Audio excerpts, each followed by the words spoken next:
नमस्ते and welcome back to my channel once अगेन। तो फ्रेंड्स, आज की वीडियो में मैं अपनी सेंटर टेबल का डीप क्लीनिंग रूटीन आप लोगों के साथ शेयर करूंगी। आज मैं बताऊंगी कि कैसे बिना किसी केमिकल के या किसी प्रोफेशनल हेल्प के हम अपने वुडन फर्नीचर को बिल्कुल ब्रांड न्यू बना सकते हैं, वो भी आसानी से और कम समय में।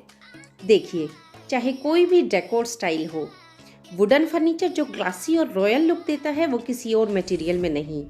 हालांकि इसके रख रखाव में अगर हम थोड़ा सा ध्यान दें तो ये फर्नीचर बहुत लॉन्ग लास्टिंग होते हैं। अब मेरी इस सेंटर टेबल को ही ले, लगभग 18.5 साल से मैं इस टेबल को यूज़ कर रही हूँ, पर आज भी इसकी चमक ज्यों की त्यों है। हाँ, इसके जो टॉप ग्लास पर हैं उस पर कुछ स्क्रैचेस आ गए हैं, बट दैट्स प्रिटी नॉर्मल, इतने लंबे समय से जो हम इसे यूज़ कर रहे हैं। देखिए, नॉर्मल डस्टिंग तो हम लोग रोज़ ही करते हैं अपने फर्नीचर की, पर थोड़े थोड़े समय के बाद every piece of furniture demand सब डीप क्लीनिंग। तो बस वही मैं रूटीन आप लोगों के साथ आज शेयर करूंगी। तो ये वीडियो में आप देख सकते हैं किस तरीके से जो मेरी टेबल है इसकी शाइन भी ख़त्म हो चुकी है ऑलमोस्ट। उसके अलावा इसके जो भी कॉर्नर्स हैं उसमें आप देखेंगे कितना ज़्यादा डस्ट और गंदगी अंदर घुस चुकी है। तो बस वही मैं आज आप लोगों को दिखाऊंगी कि किस तरीके से मैं इस टेबल के एक एक कॉर्नर को साफ़ करती हूँ। किसी भी वुडन फर्नीचर को साफ़ करने का सबसे पहला स्टेप है कि उसकी बहुत अच्छे से डीपली डस्टिंग करना। उस पर बिल्कुल भी धूल नहीं होनी चाहिए।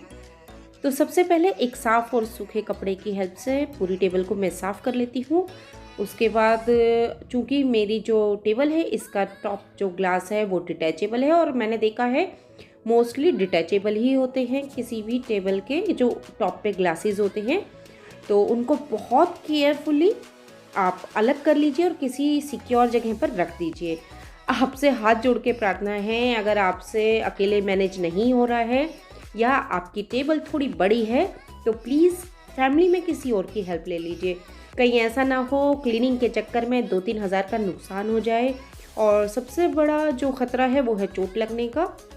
तो ये मैंने ग्लास अलग कर लिया है। उसके बाद आप देख सकते हैं कॉर्नर्स पे कितनी ज़्यादा डस्ट जमा हो गई है। लगभग मैं हर 3 से 4 महीने में ये वाली क्लीनिंग करती हूँ, और उसी पीरियड के टाइम में 3 से 4 महीने के अंदर ही कितनी ज़्यादा डस्ट इकट्ठा हो गई है। मुझे यहाँ पर चावल के दाने दिख रहे हैं और बिल्कुल छोटे छोटे पेपर्स भी हैं, पेपर के टुकड़े, और उसके अलावा कुछ मूंगफली के छिलके मुझे दिख रहे हैं, क्योंकि अभी क्या है बच्चों की क्लासेस घर से हो रही हैं तो कई बार वो अपने स्टडी रूम की बजाय यहाँ पर बैठकर भी पढ़ाई कर लेते हैं। उसके अलावा विंटर्स हैं तो अब मूंगफली और पॉपकॉर्न तो खाते ही रहते हैं बच्चे, तो बस वो मुझे दिख रहे हैं छोटे छोटे। तो इस तरीके से बहुत ज़्यादा गंदगी कॉर्नर्स में इकट्ठी हो गई है। इसके अलावा जगह जगह पर काफ़ी सारा लिंट भी एक्यूमुलेट हो रखा है। तो सबसे पहले इस तरह की जो भी गंदगी यहाँ कॉर्नर्स में इकट्ठी हो रखी है या जो भी डस्ट है उसको एक बार साफ़ और सूखे कपड़े से साफ़ कर लेते हैं। मैंने कई लोगों को बातें करते सुना है, क्या करें घर की साफ़ सफाई या मेंटेनेंस के लिए उनके पास टाइम ही नहीं है। पर सच बताऊँ, टाइम ना होने जैसी दुनिया में कोई चीज़ ही नहीं है। बात है प्रायोरिटी की, हम अपनी लाइफ में किस चीज़ को ज़्यादा प्रायोरिटी देते हैं। और रही बात साफ़ सफाई की, तो जैसे हम लोग अपनी स्किन को नरिश करने के लिए क्रीम और लोशन से अप्लाई करते हैं, बस उसी तरीके से अपने घर और उसमें रखी चीज़ों की भी हमें कदर करनी चाहिए। हमें सिर्फ एक रूटीन बनाना है। आप चाहें वो रूटीन डेली, वीकली, मंथली या क्वार्टरली हिसाब से फॉलो करें। वैसे तो जब भी घर में पेंट होता है तो इस तरीके के मेरे घर में जो भी फर्नीचर पीसीज हैं मैं सभी पर प्रोफेशनल से पॉलिश करा ही लेती हूँ। पर अब घर में पेंटिंग ही कोई 4 से 5 साल की इंटरवल में होती है, तो उस टाइम पीरियड में भी फर्नीचर की मेंटेनेंस बहुत ज़्यादा ज़रूरी है। सूखी डस्टिंग करते समय बस ध्यान रखें कि फर्नीचर पीस का कोई भी कोना छूट ना जाए।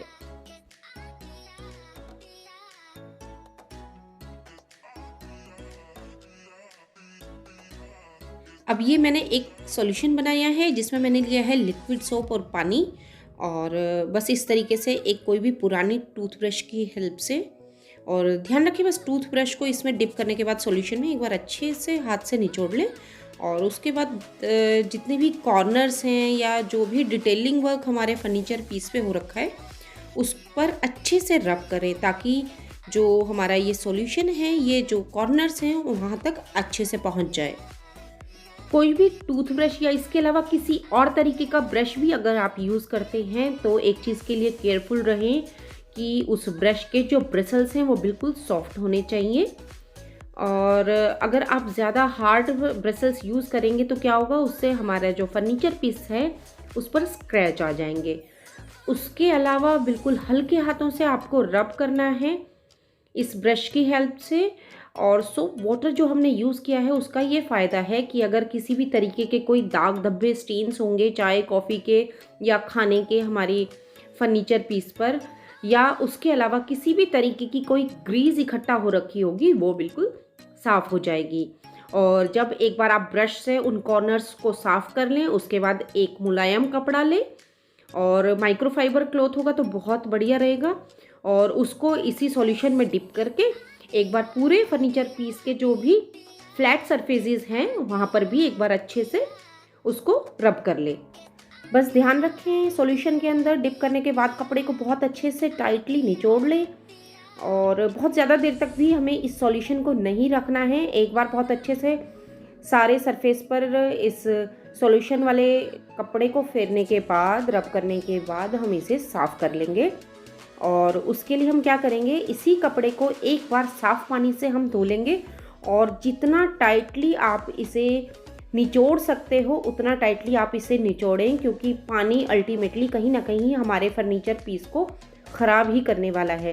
तो जितना पॉसिबल हो उतना टाइटली इसे निचोड़ें, और फिर एक बहुत अच्छे तरीके से पूरे फर्नीचर पीस को हम इस साफ़ कपड़े से पोंछ लेंगे। और जो भी हमने वाटर्स और सोप का सॉल्यूशन यूज़ किया था, आप देखिए कितनी ज़्यादा गंदगी अभी भी यहाँ से निकल रही है। तो हाँ, मैं कह रही थी जो हमने सॉल्यूशन यूज़ किया था उसे बिल्कुल भी इस टेबल पर अब या किसी भी फर्नीचर पीस पर नहीं छोड़ना है। साफ़ कपड़े से उसे बिल्कुल अच्छे से हम साफ़ कर लेंगे। देखिए, ज़रूरी नहीं है कि हम एक ही दिन में सारा काम फैलाकर बैठें, लेकिन जितना भी काम हम आज करने वाले हैं या किसी भी दिन में करते हैं वो हम पूरी जिम्मेदारी के साथ करें और पूरे डेडिकेशन के साथ करें। उसके अलावा जैसे मेरा तो रूटीन है कि मैं तो एक पावर आवर रखती हूँ पूरे 24 घंटे में अपने लिए, जिसमें मैं इसी तरीके के जो भी एक्स्ट्रा काम होते हैं वो करती हूँ अपने घर के। उसके बाद मैंने बनाया है ये एक और सॉल्यूशन, जिसमें मैंने यूज़ किया है विनेगर और वेजिटेबल ऑयल का। किसी भी तरीके का ऑयल हो, कोकोनट ऑयल हो, तो वो आप इसकी जगह यूज़ कर सकते हो। और जो विनेगर है वो as a cleaning agent, disinfectant काम करता है किसी भी सरफेस पर। और जो ऑयल है, oil is like a nourishment to the wood, तो वो एक परफेक्ट शाइन लेकर के आता है ऑयल है किसी भी तरीके के वुडन सरफेस पर। तो ध्यान रखें, एक बार थोड़ा थोड़ा सा इस तरीके से डिप करते हुए किसी भी कपड़े को, और पूरे सरफेस पे, अपने पूरे वुडन सरफेस पे हमें इसे रब करना है। और जब एक बार एक बहुत ही हल्की सी लेयर, एक हल्की सी कोटिंग हमारे पूरे फर्नीचर पीस पर हो जाए, उसके बाद हमें इसे बहुत अच्छे से रब करना है। आप जितना ज़्यादा इसे रब करेंगे कपड़े को अपने सरफेस पर इस सॉल्यूशन को लगाने के बाद, उतनी ही ज़्यादा आपके वुडन फर्नीचर पर आएगी। देखिए, कोई भी काम आप करें थोड़ी सी मेहनत तो लगेगी ही, लेकिन जो फाइनल रिज़ल्ट निकल के आता है तो जो हमारी मेहनत की वजह से थकान है वो सारी दूर हो जाती है। हम उस दौर में जी रहे हैं जहाँ लोग घर पर आलस दिखाते हैं और जिम जाकर पसीना बहाते हैं। तो विनेगर ऑयल सॉल्यूशन से रब करने के बाद हमारी जो टेबल है बिल्कुल चमक उठी है और बहुत ही बढ़िया शाइन इसके वुडन सरफेस पे आ गया है। अब बारी है इसके ग्लास को चमकाने की। तो बहुत केयरफुली ग्लास को भी दोनों तरफ से हमें साफ़ करना है। तो सबसे पहले हम करेंगे बैक साइड से इसे क्लीन, क्योंकि बाद में इसे रखने के बाद नीचे की ओर से उसे क्लीन करना बड़ा मुश्किल हो जाएगा। तो मैंने जैसे कि पहले बताया, बहुत ज़्यादा केयरफुल रहे इसके ग्लास को हैंडल करते समय। तो सबसे पहले बैक साइड से इसी तरीके से हम एक बार जो हमारा वाटर और सोप का सॉल्यूशन था, एक बार उससे साफ़ करेंगे। और उसके बाद किसी भी डिसइंफेक्टेंट सॉल्यूशन से या फिर कोई डिसइंफेक्टेंट वाइप आपके पास हो, उसकी हेल्प से हम इस ग्लास को बिल्कुल अच्छे से क्लीन करेंगे। तो पहले बैक साइड से, उसके बाद इसको प्लेस करने के बाद पलट के फ्रंट साइड से भी हम सेम प्रोसेस रिपीट करेंगे।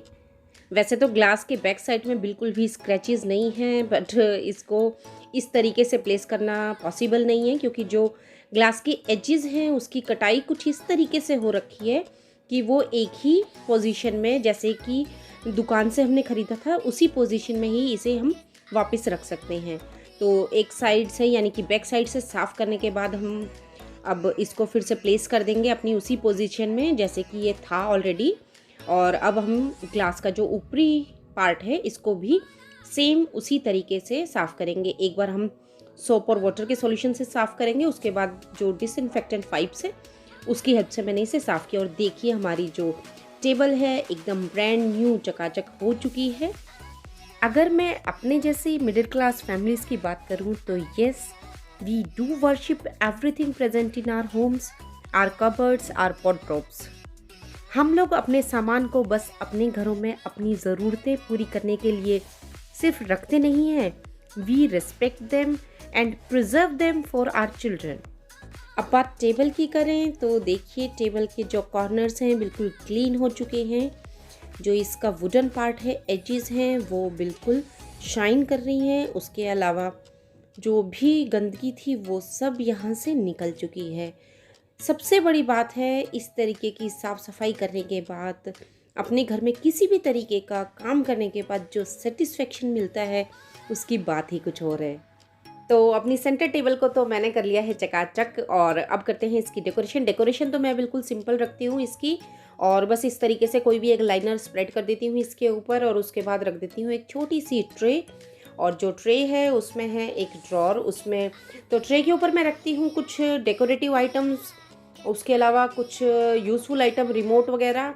और जो इसकी ड्रॉर है ट्रे की, उसमें रहते हैं पेन पेंसिल्स वगैरह कुछ जो कभी भी यूज़ हो जाते हैं। तो बस ये हो गई हमारी टेबल, ब्रांड न्यू टेबल एकदम बन गई है। हमारी पुरानी टेबल को मैंने बिल्कुल ब्रांड न्यू बना दिया है। देखिए आप कितना ज़्यादा शाइन ये ऑलरेडी कर रही है। तो बस यहीं पे मैं वीडियो को एंड करती हूँ। आई होप आपको ये वीडियो लगा हो यूज़फुल। तो प्लीज़ जाने से पहले मेरे वीडियो को लाइक ज़रूर दे करके जाना। उसके अलावा अगर अभी तक आपने चैनल को सब्सक्राइब नहीं किया है then please do subscribe to it, और नोटिफिकेशन बेल को प्रेस करना बिल्कुल ना भूलें ताकि मेरे नए वीडियोस का नोटिफिकेशन आप तक सबसे पहले पहुंचे। Good bye and take care.